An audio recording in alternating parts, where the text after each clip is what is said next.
Hello thinkers, कैसे हैं आप सभी। मैं आशा करता हूँ, उम्मीद करता हूँ कि आप अच्छे होंगे, खुश होंगे और पूरी एनर्जी के साथ अपनी तैयारियों में जुटे हुए होंगे। चलिए, आज फिर से मैं आपके सामने करंट अफेयर की क्लास लेके आया हूँ। तो थोड़ा ध्यान मेरी तरफ कीजिए। तेरा ध्यान किधर है? तेरा हीरो इधर है। ठीक है। तो स्टार्ट करते हैं क्लास को। उससे पहले आप इस चैनल पे अगर नए हैं तो इस चैनल को सब्सक्राइब कीजिए, ज़्यादा से ज़्यादा इस वीडियो को शेयर कीजिए। और इस क्लास की अगर पीडीएफ आपको चाहिए तो नीचे डिस्क्रिप्शन के अंदर हमारा टेलीग्राम लिंक का चैनल है। ओ, टेलीग्राम चैनल का लिंक है, ठीक है। और व्हाट्सएप चैनल का लिंक है, वहाँ से आप एक्सेस कर सकते हैं इसको। और बाकी की आने वाले टाइम में हम एक दो प्लान कर रहे हैं चीज़ों का, वो जल्दी आपको नोटिफाई कर देंगे। तो ये जो न्यूज़ है, हमेशा की तरह मैं आपको बताता हूँ, कोई नई बात है नहीं कि आपके एग्ज़ाम पॉइंट ऑफ व्यू से ज़्यादा इंपॉर्टेंट है कोई भी कॉम्पिटिटिव एग्ज़ाम अगर आप दे रहे हैं। उसके अलावा भी डे टू डे रूटीन की आप जो आज के आस पास क्या हो रहा है, बाकी नेगेटिव चीज़ों कंजप्शन कम करके इन जो रिलीवेंट न्यूज़ है वो थोड़ा सा उनके बारे में अवेयर होना ज़रूरी है। तो चलिए स्टार्ट करते हैं आज की क्लास। पहली न्यूज़ है कि इंडिया का पहला स्टेट बन गया है कर्नाटका, जिसने मेंस्ट्रुअल लीव जो है 12 डे की अलाउ कर दिया, अप्रूव कर दिए विमेन एम्प्लॉयज़ के लिए। एक साल में मेंस्ट्रुअल लीव जो है 12 ले सकती हैं विमेन एम्प्लॉयज़। कर्नाटका के अंदर ये अप्रूव किया है भाई, ठीक है। बात करें कर्नाटका की तो वहाँ की कैपिटल है बेंगलुरु। चीफ मिनिस्टर हैं सिद्धारमैया साहब। गवर्नर है थवारचंद गहलोत। नेशनल पार्क वहाँ पे कौन कौन से हैं? बंदीपुर नेशनल पार्क है, नगरहोल नेशनल पार्क है, कुद्रेमुख नेशनल पार्क है, उसके अलावा अंसी जिसको काली नेशनल पार्क भी बोला जाता है, और बनेरघट्टा नेशनल पार्क भी है। वाइल्ड लाइफ सेंचुरी की अगर बात करें तो वहाँ दांदली वाइल्ड लाइफ सेंचुरी है, दांदली नहीं दांदेली, ठीक है। कहीं वो आजकल समाज में, घरों में, परिवार में, देश में, सोसाइटी में, सब जगह धांधली चल रहा है, तो धांधली धांधली सुनाई देता होगा तुम्हें भी। Dandeli wildlife sanctuary, Bhadra wildlife sanctuary, और Ranganathittu bird sanctuary, Brahmagiri wildlife sanctuary, और पुष्पगिरी वाइल्ड लाइफ सेंचुरी, और कावेरी वाइल्ड लाइफ सेंचुरी आपके कर्नाटका के अंदर है। चलिए नेक्स्ट न्यूज़ के ऊपर चलते हैं। नेक्स्ट न्यूज़ है कैंसर पेशेंट्स के लिए एक टेक्नोलॉजिकल एडवांसमेंट के साथ जो है एक नया उपचार आया है, उसकी तरफ ध्यान देते हैं। प्राइम मिनिस्टर नरेंद्र मोदी साहब ने लॉन्च किया है नेक्स्ट कार 19, इंडिया का पहला indigenously built CAR T cell therapy, ठीक है। ये उनके लिए यूज़ किया जाता है जो जल्दी सी कीमोथेरेपी वगैरह जिनके ऊपर काम नहीं करती। इसके अंदर क्या है कि जो टी सेल है पेशेंट के, वो एक्सट्रैक्ट करके ब्लड में से उनको लेबोरेटरी के अंदर मॉडिफाई किया जाता है और उनको इसके कैपेबल बनाया जाता है कि वो कैंसर सेल से फाइट कर सके, ठीक है। तो चलिए देखते हैं, ये ज्वाइंटली डेवलप किया गया किसके द्वारा? इम्यूनो एक्ट, आईआईटी बॉम्बे और टाटा मेमोरियल हॉस्पिटल, दो एंटिटी आपकी ये हैं। टाटा मेमोरियल हॉस्पिटल है किसके सपोर्ट के साथ? Department of biotechnology. आपकी यूनिवर्सिटी वाला, आपके कॉलेज वाला डिपार्टमेंट नहीं है ये, वो है मेन लेवल वाला biotechnology industry research assistance counselling, जिसको बिराक भी बोलते हैं। नेक्स्ट कार 19 का यूज जो है chimeric antigen receptor T cell technology के द्वारा किया गया है। और इसका मैंने आपको बता दिया कि पेशेंट के टी सेल को जेनेटिकली मॉडिफाई किया जाता है ताकि वो कैंसर सेल को डिस्ट्रॉय कर सके, ठीक है। जो बी सेल ब्लड कैंसर्स हैं जैसे ल्यूकेमिया है, लिम्फोमा है, इनको क्योर करने के लिए इस टेक्नोलॉजी का यूज़ किया जाएगा।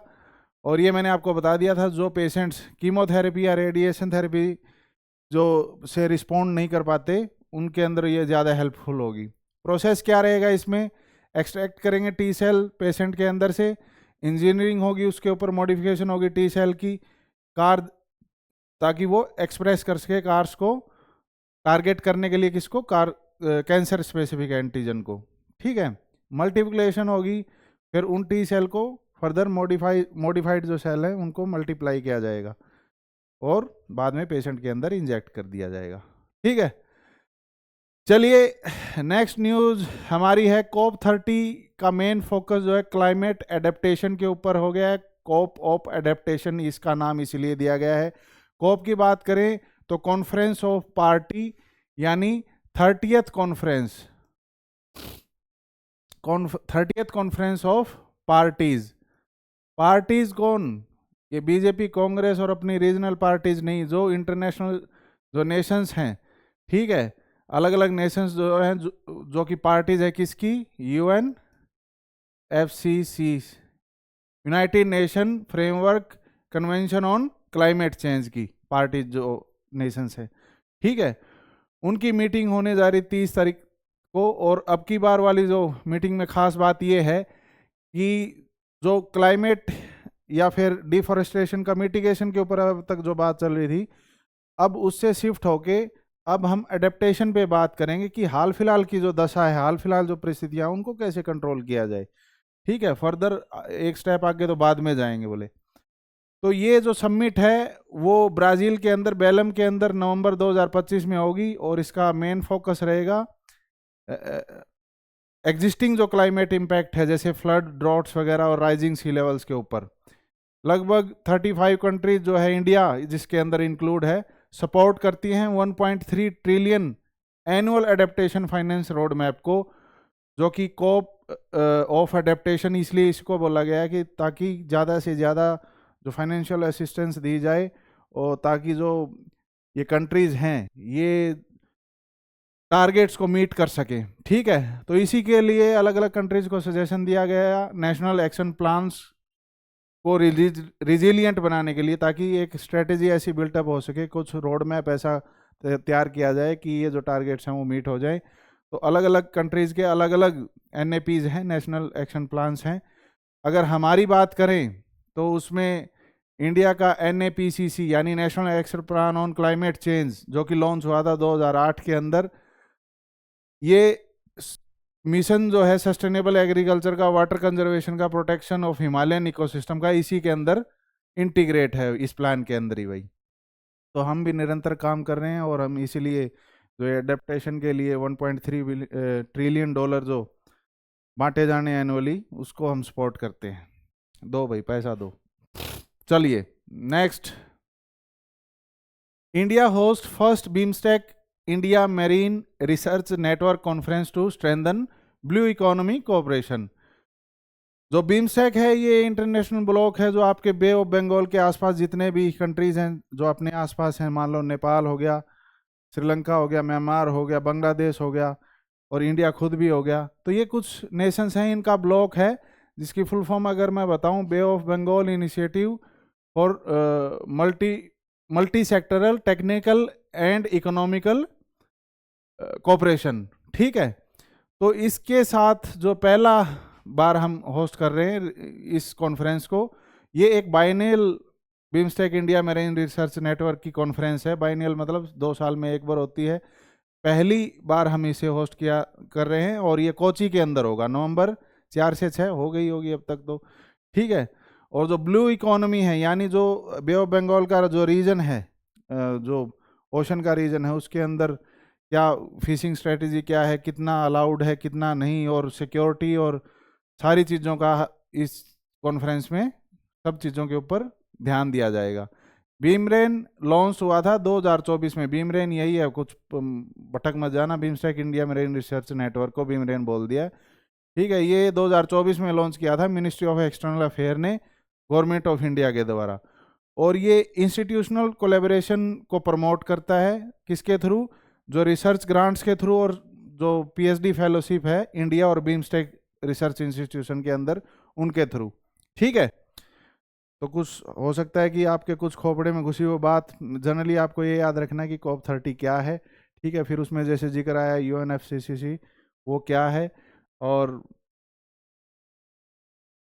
नहीं, वो तो पिछली न्यूज़ थी सारी। बीमस्टेक क्या है, ठीक है, और बीमस्टेक के थ्रू बीमस्टेक कब लॉन्च हुआ है, 2-3 चीज़ आपको स्टैटिक पॉइंट ऑफ व्यू से याद रखनी है, ठीक है।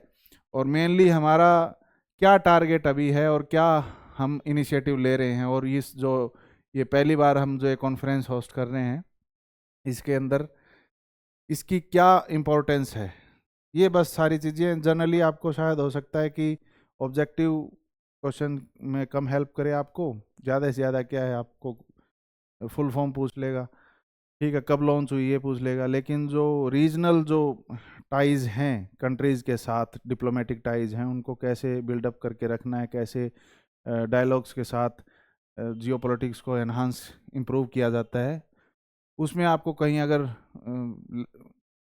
डिस्क्रिप्टिव आंसर अगर लिखना होगा तो वहाँ हेल्प मिल जाएगी। चलिए जी, लड़की ने कमाल कर दिया है, 17-18 साल की लड़की, सारी शीतल देवी इंडिया की पहली पैरा आर्चर बन गई है जो कि एबल बॉडीड नेशनल टीम के अंदर सेलेक्ट हुई हैं।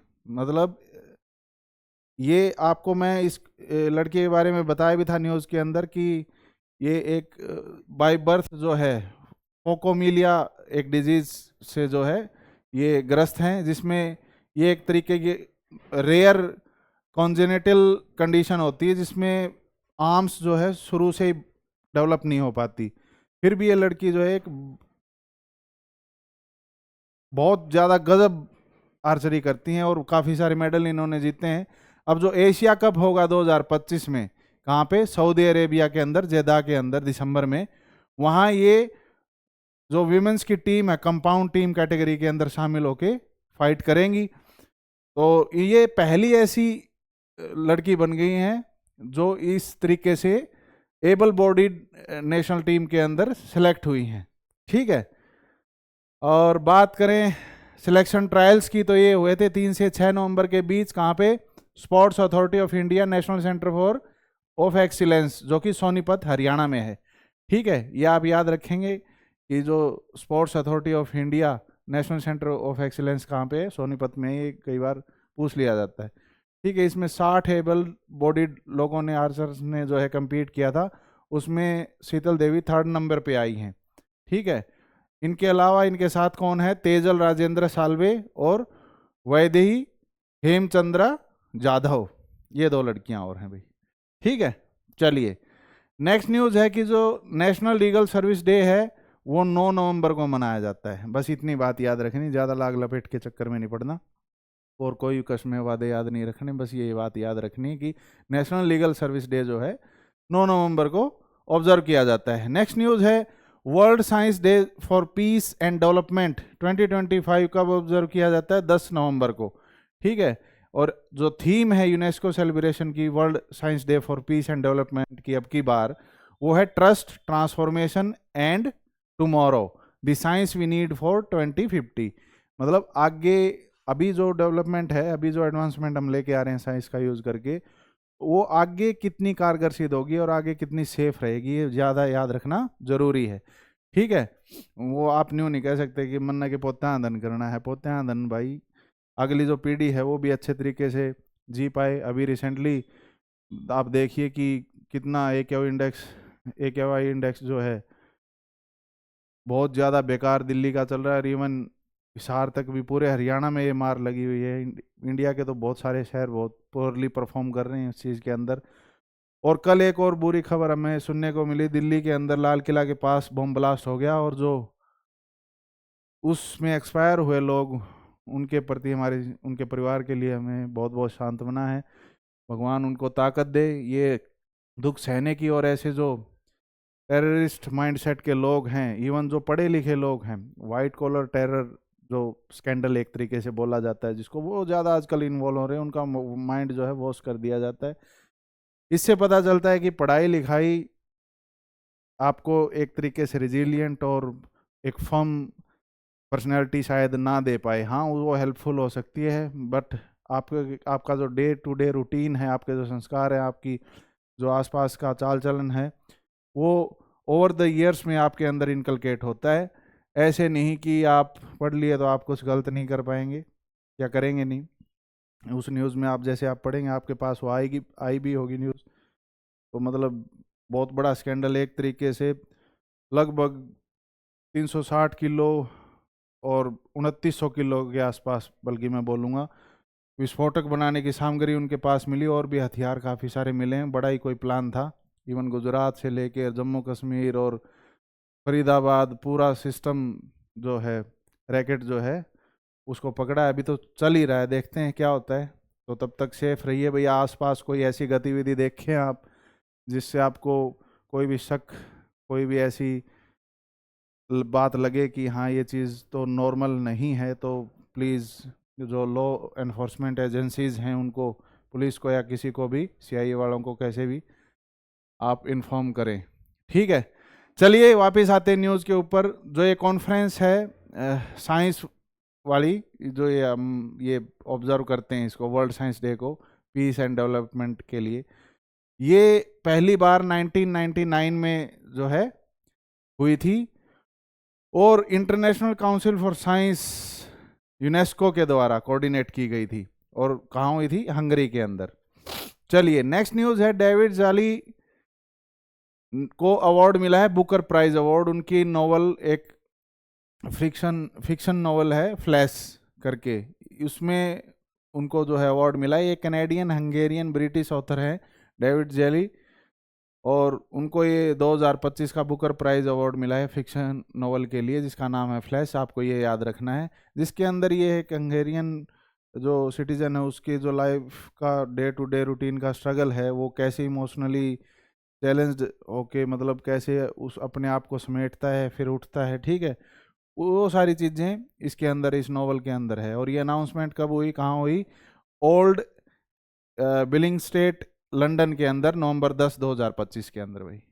चलिए नेक्स्ट न्यूज़ है, नेशनल एजुकेशन डे 2025 जो सेलिब्रेट किया जाता है नवंबर 11 को, जो किन को ऑनर करने के लिए? मौलाना अबुल कलाम आज़ाद जी के विजन को ऑनर करने के लिए, क्योंकि उनका बहुत बड़ा रोल रहा है आईआईटी, यूजीसी, सीएसआईआर वगैरह बनाने के अंदर। और वो पहले, देश के पहले जो एजुकेशन मिनिस्टर भी रह चुके हैं। ठीक है, कब से कब तक? 1947 से लेके 1958 तक। और ये जो डे है ये कब से ऑब्जर्व हुआ? ऑफिशियली इंस्टीट्यूट हुआ है 2008 से मिनिस्ट्री ऑफ एचआरडी, तब एजुकेशन मिनिस्ट्री को एमएचआरडी बोलते थे, ministry of human resource development. ठीक है, 2020 के अंदर नई एजुकेशन पॉलिसी जैसे आई, उसके साथ इसका नाम भी मिनिस्ट्री का चेंज कर दिया, मिनिस्ट्री ऑफ एजुकेशन। ठीक है, चलिए नेक्स्ट न्यूज़ पे चलते हैं। एक्सरसाइज मालाबार 2025, जो आईएनएस सह्याद्री है, जो कि इंडिजिनसली बिल्ट एक गाइडेड मिसाइल स्टील्थ फ्रीगेट है। फ्रीगेट का मतलब ये होता है कि कोई फास्ट मूविंग जो है ऐसा वेसल, शिप बोल दो आप, जो कि जल्दी से डिप्लॉय किया जा सके समुद्र के अंदर, जो कि कोई एनिमी के एयरफोर्स के साथ भी टैकल कर सके, या एंटी सबमरीन का भी काम करे। ठीक है, वो आईएनएस सह्याद्री पार्टिसिपेट करेगा एक्सरसाइज मालाबार के अंदर, जो कि एक तरीके से मल्टीलेटरल नेवल एक्सरसाइज है। पहले ये बाइलेटरल ही होती थी, इसके अंदर यूएसए और इंडिया ही पार्टिसिपेट करता था 1992 तक के अंदर स्टार्ट हुई जब ये। ठीक है, लेकिन अब इन दोनों देशों के साथ साथ जापान और ऑस्ट्रेलिया, एक क्वाड पार्टनर्स जो हैं वो भी शामिल हो गए हैं। तो एक तरीके से मल्टीलेटरल नेवल एक्सरसाइज होगी। तो इसमें अलग अलग इन देशों की नेवीज जो हैं वो पार्टिसिपेट करती हैं। उनके अंदर जो कोऑर्डिनेशन है, वो टेक्निक्स वगैरह आपस में सीखते हैं। 2 फेज़ होती है, हार्बर फेज़ और सी फेज़। ये मैं आपको पहले बता चुका। हार्बर फेज़ के अंदर जो है प्लानिंग, ब्रीफिंग वगैरह और कोऑर्डिनेशन वगैरह करते हैं ये, और सी फेज़ के अंदर फ्लीट मैनोवर्स वगैरह और टेक्निकल्स, जो भी वॉरशिप की टेक्निक्स जो हैं वो शेयर होती हैं। ठीक है, और ये कहाँ होने जा रही है? जो गोम स्ट्रेटेजिक यूएसए का मिलिट्री बेस है, कहाँ पे? वेस्टर्न पैसिफिक ओशन में। ये अल्टरनेटिवली होती है, जब आपकी बार जैसे पैसिफिक ओशन में होगी तो फिर बाद में क्या होगी? इंडियन ओशन के अंदर होगी। बस ये अल्टरनेटिवली चलता रहता है इनका। ठीक है, पर्पस मैंने आपको बता दिया कि इंटरऑपरेबिलिटी और जॉइंट ऑपरेशन रेडीनेस जो है डेमोक्रेटिक इंडो पैसिफिक नेवीज के अंदर बिल्टअप होता है इससे, और एक कलेक्टिव जो है रिस्पॉन्सिबिलिटी बन जाती है, जो एक एरिया, जो सी एरिया है उसकी सिक्योरिटी को लेकर। ठीक है, और साथ ही साथ हमें भी मौका मिल जाता है कि जो अपनी इंडिया की इंडिजिनसली बिल्ट नेवल कैपेबिलिटी है उसको शो करने का, शोकेस करने का। हम भी फ्लैक्स कर सकते हैं कि आईएनएस सह्याद्री देखिए हमने कितना बढ़िया जो आविष्कार है हमारा आत्मनिर्भर भारत के थ्रू। ठीक है, चलिए नेक्स्ट न्यूज़ की तरफ बढ़ते हैं। जनजातीय गौरव वर्ष 2025, जनजातीय गौरव वर्ष की तैयारियों के लिए, सेलिब्रेशन के लिए तैयारियां चल रही हैं। ये किस उपलक्ष्य में मनाया जा रहा है? 150वां बर्थ एनिवर्सरी है भगवान बिरसा मुंडा जी का, और साथ ही साथ वंदे मातरम जो एक पोएम है वो उसको भी 150 साल हो गए हैं। अगर बात करें जनजातीय गौरव वर्ष की फर्दर, तो ये एक nation wide year long celebration चलेगा। जो ट्राइबल फ्रीडम फाइटर हैं भगवान बिरसा मुंडा, जिनको ये धरती आबा भी बोलते हैं, अगर बाई चांस क्वेश्चन आ जाए धरती आबा किसको बोलते हैं, तो जो बिरसा मुंडा जी हैं उनको धरती आबा बोलते हैं। ठीक है। और एक तरीके से जो कॉमेमोरेट किया जाएगा, ऑनर किया जाएगा नेशन बिल्डिंग का, एक ट्राइबल कम्युनिटीज के का जो है नेशन बिल्डिंग के अंदर क्या योगदान हिस्टोरिकली रहा है उसको। ठीक है, चलिए। ऑर्गेनाइजेशन कौन कौन सी इन्वॉल्व होगी इसके अंदर? मिनिस्ट्री ऑफ ट्राइबल अफेयर जो है इसकी नोडल एजेंसी रहेगी, और सपोर्ट में कौन आएगा? ट्राइबल रिसर्च इंस्टीट्यूट और स्टेट गवर्नमेंट, और उसके साथ साथ एकलव्य मॉडल रेजिडेंशियल स्कूल जो है और कल्चरल बॉडी जो है पार्टिसिपेट करेंगी भाई। चलिए थिंकर्स, आज के लिए इतनी न्यूज़, और मैं आपके लिए जो भी एग्ज़ाम ओरिएंटेड न्यूज़ है वो अलग अलग रिसोर्सेज से कलेक्ट करके यहाँ कंपाइल करके लेके आता हूँ, ताकि आपका टाइम बच जाए और आप सीधा आपको जो है क्वालिटी एक कंटेंट मिल जाए। तो आपका भी एक कर्तव्य बनता है मुझे भी सपोर्ट करने का। इस चैनल को ज़्यादा से ज़्यादा सब्सक्राइब कीजिए, ज़्यादा से ज़्यादा शेयर कीजिए वीडियोज़ को, और ऐसे ही हमारे साथ बने रहिए थिंकर्स। हम डे टू डे आगे भी कुछ प्लान कर रहे हूँ, डे आपको जल्द ही उसके बारे में अवेयर करवाएंगे, नोटिफाई कर देंगे आपको। तो तब तक आप हमारे साथ बने रहिए, ऐसे ही हमें सपोर्ट करते रहिए और जीत की तरफ बढ़ते रहिए। Till then, bye bye, tata. फिर मिलेंगे अगली क्लास में नए मौसम के साथ। चलिए।